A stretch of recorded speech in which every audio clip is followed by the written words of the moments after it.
इसीलिए last chance है, नहीं अगर मानेगी ममता बनर्जी तो यूनियन टेरिटरी भी हो सकता है, इमरजेंसी भी लगेगा, सारा चीज होगा। करवा सकती है लेकिन करवा नहीं रही है। नहीं करवा इसलिए नहीं रही है कि उनको बार बार चांस दिया जा रहा है। अल्टीमेटली सुप्रीम कोर्ट के पास भारत सरकार आई और भारत सरकार ने सुप्रीम कोर्ट को कहा कि इनको कहिए कि हमें जल्दी फेंसिंग करने के लिए ज़मीन दे, ताकि हम जो सुरक्षा जो है बांग्लादेश और बंगाल के बीच, वेस्ट बंगाल के बीच हम लाइन बॉर्डर ड्रॉ कर सके। पश्चिम बंगाल अगला बांग्लादेश बनेगा, क्योंकि अभी इन्होंने बताया जितना कोस्टल एरिया से वहां पर घुसपैठिए आ रहे हैं, कोई रोक टोक नहीं है, खुलेआम दिन दहाड़े रात में रस्सी पकड़कर, आप देखिए सर्च कीजिए, वहां पर रस्सी पकड़ के पानी के साथ साथ निकल कर लोग आ जाते हैं। और उनको ये देनी चाहिए ज़मीन प्रोवाइड। अब ये इतने सालों से नहीं दे रही है और घुसपैठियों को अंडरग्राउंड वो गुफा बना कर,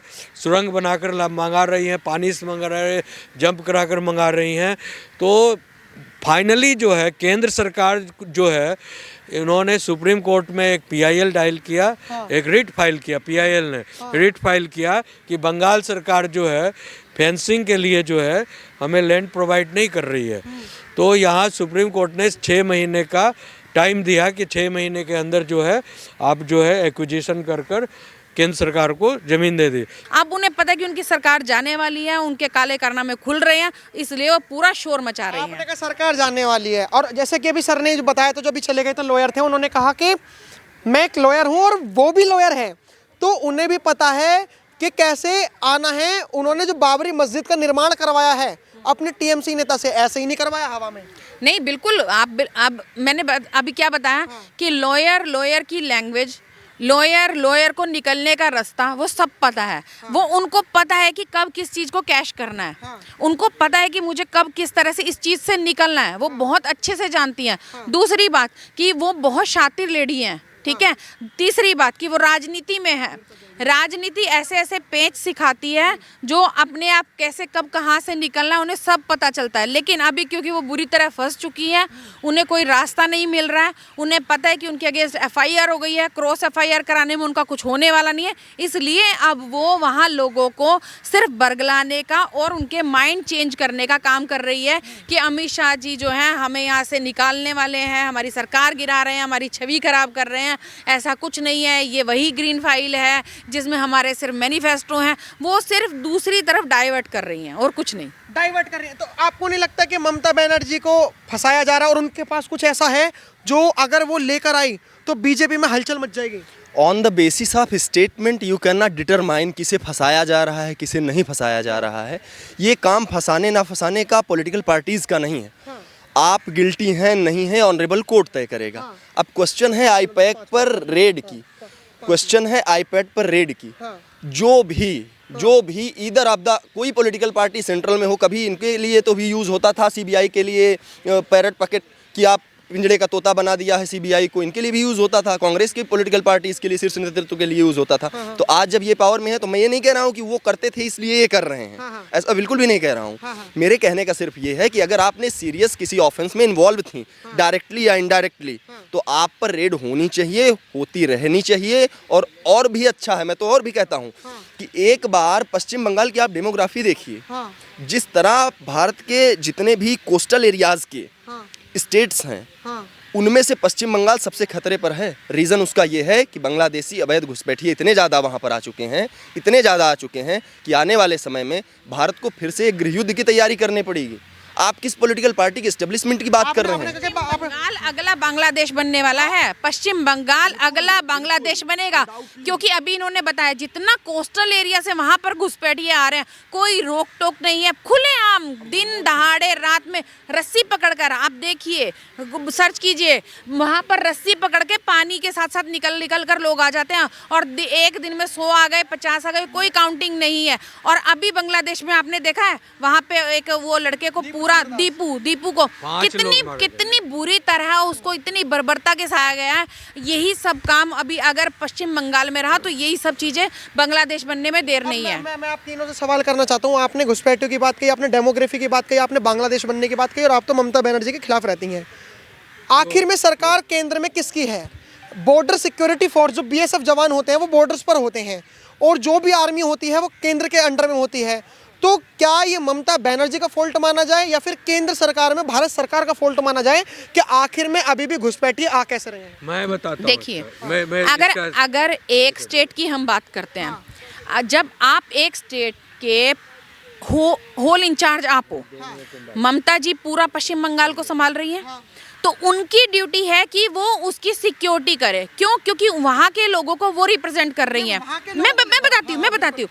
लेकिन क्योंकि वो नहीं चाहती हैं ऐसा हो, वहाँ घुसपैठिए आए, क्योंकि उनको अपना वोट बैंक बढ़ाना है। यही कारण है कि वो SIR के अगेंस्ट खड़ी हुई हैं, धरने देती हैं, कोई भी बात आती है वो धरने पर बैठ जाती हैं, क्योंकि उनको वहाँ अपनी राजनीति करनी है, ना कि लोगों की सुरक्षा करनी है। आपने कहा कि वो एक पूरे राज्य को संभाल रही हैं और वो नहीं चाहती। अगर मैं चाहता हूं कि सर को एक मिनट मैं चाहूंगा, ये तो सर सीनियर हैं, ये तो फिर भी हमारे, अगर मैं चाहता हूं कि सर को मैं धक्का दूं, मैं पहले मैम से मैं करूंगा, मैं अगर चाहता हूं मैं सर को धक्का दूं तो क्या मेरा राइट है धक्का देना? बिल्कुल नहीं है। अगर मैंने धक्का दिया तो सर एक्शन लेंगे नहीं लेंगे? बिल्कुल लेंगे। तो जो आपने देखा होगा 3 लिस्ट होती है कॉन्स्टिट्यूशन में, यूनियन लिस्ट, स्टेट लिस्ट और कॉन्करेंट लिस्ट। ये सब तो यूनियन लिस्ट में आता है। राज्य के पास तो पावर ही नहीं है आर्मी को कंट्रोल करने की। तो अगर ममता बनर्जी अगर नहीं भी चाहती तो भी केंद्र को आर्मी की बात ही नहीं की। ये सब बॉर्डर आपने कहा कि डेमोग्राफी बदल रही है। सुनो यार, तुम सीधा बात करो ना। देखो, इन्फिल्ट्रेशन जो हो रहा है ना, वो बॉर्डर लाइन से हो रहा है, बंगाल और तो उसमें 575 किलोमीटर जो है अनफेंस्ड है। अच्छा, जो बाउंड्री नहीं हुआ है तो उसको बाउंड्री कराने के लिए, फेंसिंग कराने के लिए विगत जो है 10 सालों से लगातार भारत सरकार, होम मिनिस्ट्री उसको चिट्ठी लिख रही है, उसको बार बार कर रही है कि लैंड प्रोवाइड कीजिए। बिकॉज लैंड का जो टेरिटोरी और जो जुरिस्डिक्शन है, जुरिस्डिक्शन ऑफ द लैंड है स्टेट गवर्नमेंट बंगाल की है, ठीक है ना। और जब तक वहाँ की जो लैंड एक्विजिशन डिपार्टमेंट उसको एक्विजिशन कर अधिग्रहण कर हिंदी में कहते हैं अधिग्रहण करना, अधिग्रहण कर केंद्र सरकार को सौंपेगी नहीं, तब तक उस पर किसी भी आम आदमी के ज़मीन पर कैसे जो कोई आदमी पिलर गाड़ दे या कुछ और कर दे। तो ये स्टेट रिस्पॉन्सिबिलिटी है। आपने जो 3 बताया तो ये स्टेट रिस्पॉन्सिबिलिटी के तहत आता है। रिस्पॉन्सिबिलिटी बोला, पूरी बात सुन लो। स्टेट रिस्पॉन्सिबिलिटी के तहत जो है उनको ये देनी चाहिए ज़मीन प्रोवाइड। अब ये इतने सालों से नहीं दे रही है और घुसपैठियों को अंडरग्राउंड वो गुफा बनाकर, सुरंग बनाकर मंगा रही हैं, पानी से मंगा रहे हैं, जंप कराकर मंगा रही हैं। तो फाइनली जो है केंद्र सरकार जो है, इन्होंने सुप्रीम कोर्ट में एक PIL डायल किया, एक रिट फाइल किया, PIL ने रिट फाइल किया कि बंगाल सरकार जो है फेंसिंग के लिए जो है हमें लैंड प्रोवाइड नहीं कर रही है। तो यहाँ सुप्रीम कोर्ट ने 6 महीने का टाइम दिया कि 6 महीने के अंदर जो है आप जो है एक्विजिशन कर केंद्र सरकार को ज़मीन दे दी। 6 महीने की जगह 9 महीना हो गया, समझे।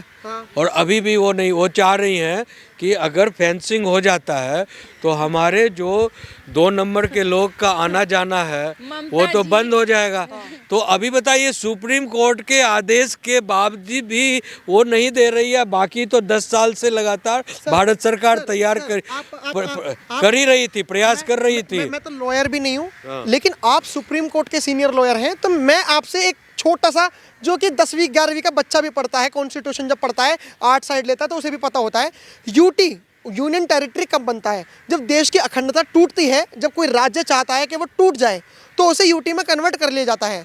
अगर लग रहा है आपको हो या भारत सरकार को या सुप्रीम कोर्ट अगर ऐसी बातें कर रहा है, तो आपको नहीं लगता अगर देश के लोग बांग्लादेश से भारत में घुसपैठिए आ रहे हैं और भारत को तोड़ना चाहते हैं, और अगर वहाँ का राज्य अगर लैंड नहीं दे रहा एग्जीक्यूशन करने के लिए, तो क्या भारत सरकार को राष्ट्रपति शासन लगाकर वहाँ पर फेंसिंग करवानी चाहिए? या फिर अगर वो राष्ट्रपति शासन भी नहीं लगा रही तो उसे यूटी बनाकर कम से कम बांग्लादेश और भारत जो बंगाल का जो बॉर्डर है, अभी जैसे जम्मू कश्मीर में और ये लद्दाख में हुआ ना, लद्दाख को एक पूर्ण रूप से जो है स्टेट घोषित किया गया, और ये देखो यूनियन टेरिटोरी में डायरेक्ट केंद्र सरकार का इंटरवेंशन होता है। हाँ, ठीक है, बिल्कुल। इंटरवेंशन बिकॉज वहाँ जो है गवर्नर नहीं होते हैं, लेफ्टिनेंट गवर्नर होते हैं बिल्कुल। यूनियन टेरिटोरी में। और मुख्यमंत्री को सर्टेन पावर होता है, सारे पावर जो लेफ्टिनेंट गवर्नर्स को होता है। ओके, सिक्योरिटी का तुमने जो इशू लिया, हाँ। तो अब ये है कि प्रैक्टिस में ये नहीं है कि कोई जो संप्रभु देश में कोई जो भाजपा की जो प्रैक्टिस ऑफ पॉलिटिक्स है, हाँ। सुनिए, तो ये कहीं भी इमरजेंसी लगाना या कहीं पर राष्ट्रपति शासन लगाना, वीडियो में लोग देख रहे हैं, बस हमें बस ये बता दीजिए कि भारत सरकार ऐसा कर सकती है नहीं कर सकती, या तो यूटी करके या फिर इमरजेंसी लगाकर वहां पे फेंसिंग करवा सकती है, करवा सकती है, लेकिन करवा नहीं रही है। नहीं करवा इसलिए नहीं रही है कि उनको बार बार चांस दिया जा रहा है। अल्टीमेटली सुप्रीम कोर्ट के पास भारत सरकार आई और भारत सरकार ने सुप्रीम कोर्ट को कहा कि इनको कहिए कि हमें जल्दी फेंसिंग करने के लिए ज़मीन दे, ताकि हम जो सुरक्षा जो है बांग्लादेश और बंगाल के बीच, वेस्ट बंगाल के बीच हम लाइन बॉर्डर ड्रॉ कर सकें। अब नहीं जब मांगी, और अल्टीमेटली जनता भी कहती, लोग भी कहते, पॉलिटिशियन भी कहते कि देखो ज़बरदस्ती जो है तंग करने के लिए इसने स्टेटशिप को, स्टेटहुड को ख़त्म कर केंद्र सरकार यूनियन टेरिटोरी बना दी। तो इसीलिए लास्ट चांस है, नहीं अगर मानेगी ममता बनर्जी तो यूनियन टेरिटोरी भी हो सकता है, इमरजेंसी भी लगेगा, सारा चीज़ होगा। इनकी अपनी राय थी और इन्होंने बहुत लॉ को अच्छे से समझाया कि आखिर में ममता बनर्जी की क्या स्ट्रेटेजी है, क्या है। लेकिन हम एक चीज़ समझ गए कि चाहे ममता, अगर आप ऑडियंस हैं और अगर आप निष्पक्ष होकर देख रहे हैं तो हमारी एक बात अपने जहन में डाल लीजिएगा, चाहे टीएमसी हो और चाहे भाजपा हो, ये दोनों बंगाल की सगी है ही नहीं किसी की। ये हम इसलिए कह रहे हैं कि मुर्शिदाबाद में जो दंगे हुए, जो जेनोसाइड हुआ, अगर सरकार चाहती तो राष्ट्रपति शासन लगाकर उन हिंदुओं का जेनोसाइड रुकवा सकती थी, जिसने नहीं रुकवाया। फिलहाल सबकी अपनी अपनी राजनीति होती है। आप क्या राय रखते हैं कमेंट में जरूर बताएं। देखते रहे हमारे चैनल। धन्यवाद। जय हिंद।